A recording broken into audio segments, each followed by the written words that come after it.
Well, areas north of Charleston have seen 2 feet of rain from this event, and help was desperately needed as flooding hit. Luckily, the First Response Team of America was there.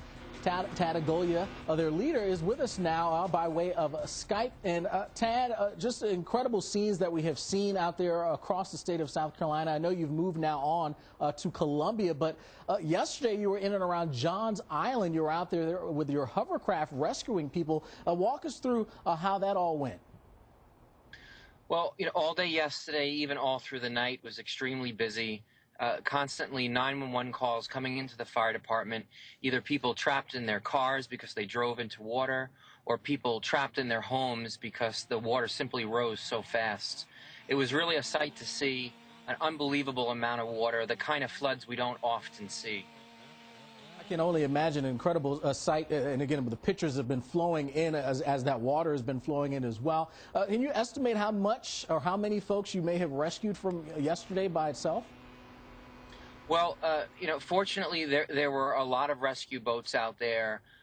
We helped as many people as we could. We also have spent a lot of time and still are doing today going from home to home, checking on people that are inaccessible. Their phone lines don't work. Their electricities are off. Their cell phones don't work anymore. So now that a lot of the rescues are completed, what we're doing is we're actually going from home to home and seeing if people are trapped in their homes. Have you encountered any folks today from that work?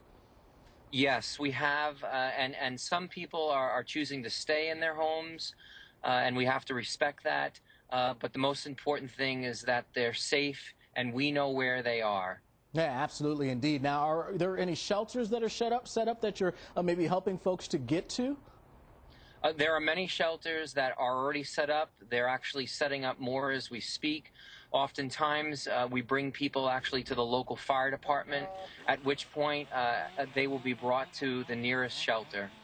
Now, as we focus in on today and some of the work that you've done, walk us through how today has gone. Well, today we're dealing with windy situations. At this point, the root systems are so saturated from all the rain that as soon as the wind starts blowing, trees are falling over and they're covering the roadways. And so what we do often is clear a lot of roadways as well, so that fire trucks and ambulances can get around, and those who are trying to evacuate can actually use the roadways. Great work for sure. Now, Tad, as you're going around and working with folks, what's the biggest need at this point? The biggest need and the most important thing is that people get to safety. Right now, roads are extremely dangerous.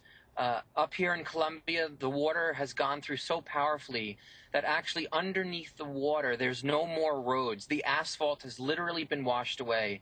So it's very important that people are very safe no matter where they go. And at this point, if they can evacuate, they should evacuate until all the water recedes and we know what the road systems look like.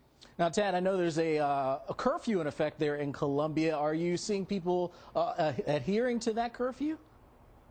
Overall, yes. I think here in Columbia, people really truly understand the magnitude of what has happened over the last 24 to 48 hours, and a lot of people are staying out of harm's way.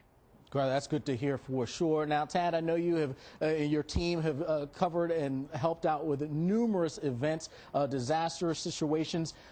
In your perspective and from your view, how does this situation compare to what you've seen in the past? What's happened up here in Columbia is extremely significant. I've heard reports today of a lot of dams that have burst.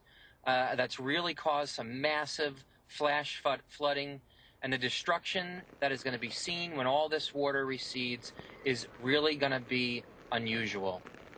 All right, Tad, one final word from you. What is your greatest piece of advice for folks as we move through tonight? The greatest piece of advice is heed the curfew.